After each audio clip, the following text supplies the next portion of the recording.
بسم اللہ الرحمن الرحیم۔ السلام علیکم ناظرین، میں آپ کا میزبان ڈاکٹر محبوب علی یوسف زئی۔ ناظرین، کسی محقق نے بہت اچھی بات کی تھی اور ان کا کہنا یہ تھا کہ when wealth is lost nothing is lost, when health is lost something is lost, and when character is lost everything is lost۔ گویا کہ اس موقع کا یہ کہنا تھا کہ اگر انسان سے کوئی پیسے جو ہے، کوئی رقم جو ہے وہ لاس ہو جائے، ان کا نقصان ہو جائے تو یہ کوئی نقصان نہیں ہے، لیکن اگر آپ کی صحت کا نقصان ہوتا ہے تو یہ تھوڑا بہت نقصان ضرور ہے۔ لیکن اگر انسان کی اقدار، انسان کی اخلاق یہ اگر گر جائے، یہ اگر ختم ہو جائے تو اس کا مطلب یہ ہے کہ آپ کا سب کچھ ختم ہو گیا ہے۔ بدقسمتی سے ناظرین، یہ جو ہم اخلاقیات کی بات کرتے ہیں، اس کے درس اور تدریس جو ہے یہ ہماری یونیورسٹیز میں بھی ہوتا ہے، یہ ہماری مساجد میں بھی ہوتا ہے، یہ ہمارے مدرسوں میں بھی ہوتا ہے، لیکن شاید ریئل لائف میں ہم اس کے قریب بھی نہیں جاتے۔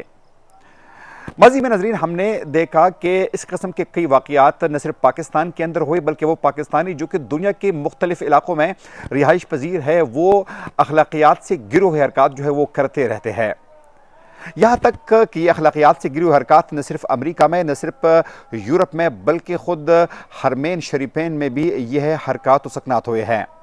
وہاں پر جب ہمارے پاکستانی پارلیمنٹرین جاتے ہیں تو کچھ لوگ جن کا تعلق کسی خاص سیاسی جماعت سے ہے، وہ چیخیں نکالتے ہیں، وہ جملے کستے ہیں، وہ بے عزتیاں کرتے ہیں، وہ گالی گلوچ کرتے ہیں اور پتہ نہیں کیا کچھ کرتے ہیں۔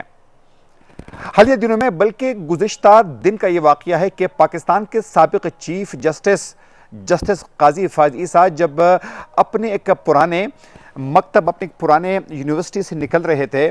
جہاں پر ان کو مدعو کیا گیا تھا، تو نہ صرف ان کی گاڑی کو روکا گیا بلکہ ان کو گالم گلوچ کی گئی اور یہاں تک کہ ان کی گاڑی پر حملہ تک کیا گیا۔ اس سے پہلے یہ حملے جو ہے یہ پاکستان مسلم لیگ نون کے سربراہ میاں محمد نواز شریف، پاکستان مسلم لیگ نون کی دیگر رہنماؤں جس میں خود اسحاق ڈار، جس میں مریم اورنگزیب اور دیگر ان کے رہنما شامل ہیں، تو ان پر ایسے حملے ہوتے رہے ہیں۔ ناظرین، آپ تصور کر سکتے ہیں کہ ہم اخلاقیات سے اتنے گر جاتے ہیں کہ وہ پاکستانی جو کہ برطانیہ کے دورے پر جائیں گے، وہ امریکہ کے دورے پر جائیں گے تو ان پر اس قسم کے حملے ہوتے رہیں گے، اور پھر جس جماعت کے لوگ یہ حملے کرتے ہیں تو ان کو روکنے والے بھی کوئی نہیں ہے، بلکہ جو لوگ یہ جملے کستے ہیں، جو گالیاں دیتے ہیں، جو کہ حملے کرتے ہیں، ان کو انکریج کیا جاتا ہے، ان کو صحیح سمجھا جاتا ہے۔ آپ اندازہ کریں کہ کیا ہندوستان کے کسی سیاسی لیڈر پر آج تک برطانیہ میں یا امریکہ میں اس قسم کے جملے کسے جا چکے ہیں؟ کیا ان پر حملے ہو چکے ہیں؟ یہ اپوزیشن پارٹیز تو امریکہ میں بھی ہے، یہ ہندوستان میں بھی ہے، یہ اسرائیل میں بھی ہے، یہ جرمنی میں بھی ہے، یہ دنیا کے ہر جمہوری ملک میں ہے، لیکن ان کے لیڈرز جب باہر کے ممالک میں جاتے ہیں تو اندرونی طور پر تو ان کو بڑا سخت اپوزیشن کا سامنا رہتا ہے، لیکن جب ان کے لیڈرز باہر کے ممالک میں جاتے ہیں تو ان کے شہری یا تو ان سے بے خبر ہوتے ہیں یا پھر ان کے ساتھ بڑے احترام کے ساتھ پیش آتے ہیں۔ لیکن پتہ نہیں ہمارے اخلاقیات کو کیا ہو گیا ہے، ہم نے اپنے اخلاقیات کو کہاں پر کھو دیا ہے۔ چاہے یہ پاکستان مسلم لیگ نون ہو، یہ پاکستان تحریک انصاف ہو، یہ پاکستان پیپلز پارٹی ہو، یہ MQM ہو، یہ ANP ہو، یہ JUI ہو، یہ جماعت اسلامی ہو، یا کوئی بھی پارٹی ہو، کسی بھی پارٹی کے کارکن کو یہ حق نہیں پہنچتا کہ وہ اپنی مخالف پارٹی کے کسی کارکن کو، مخالف پارٹی کے کسی لیڈر کو، کسی چیف جسٹس کو، کسی فوج کے سربراہ کو، کسی دیگر لوگوں کو بیرون ممالک اس طریقے سے ان کی بے عزتی کرے۔ یقین کریے یہ جو کچھ ہو رہا ہے یہ اس ملک کی بدنامی سے ہو رہی ہے، پاکستان کے لیے، اس ملک کے لیے، اس قوم کے لیے یہ اچھی بات نہیں ہے۔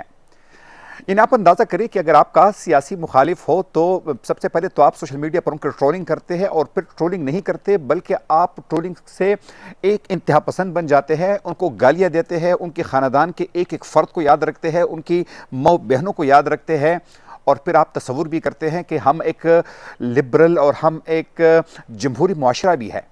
یقین کریں اگر یہ آزادی ہے تو یہ جو شدر بے مہار آزادی ہے یہ دنیا میں کسی بھی شخص کو، یہ دنیا میں کسی بھی ملک کے فرد کو حاصل نہیں ہے۔ سوشل میڈیا، جس کا نام سوشل میڈیا ہے، اگر آپ کا یہی رویہ ہے تو پھر یہ سوشل میڈیا نہیں ہے بلکہ یہ ان سوشل میڈیا ہے، کیونکہ سوشل میڈیا کا ہرگز مقصد یہ نہیں ہے کہ آپ لوگوں کی پتلونوں کو اچال دے، لوگوں کی پگڑی کو اچال دے، لوگوں کی بے عزتیاں کرے۔ یہ دنیا کے کسی بھی ملک میں نہیں ہوتا۔ خدا را اپنے رویوں کو تبدیل کیجئے۔ اگر آپ اپنے لیے یہ سب کچھ نہیں کرتے تو یقیناً اپنے بچوں کے لیے یہ کام کرے، اپنے قوم کے لیے یہ کام کرے، اپنے ملک کے لیے یہ کام کرے، کیونکہ اگر ہم ایسا ہی کام کریں گے تو پھر مخالفین آپ کی لیڈرز کی آپ کی جو چاہنے والے ہیں ان کی اگر اس طریقے سے بےعزتیاں کریں گے تو پھر آپ سے بھی یہ سب کچھ برداشت نہیں ہوگا۔ اجازت دیجیے، اللہ حافظ۔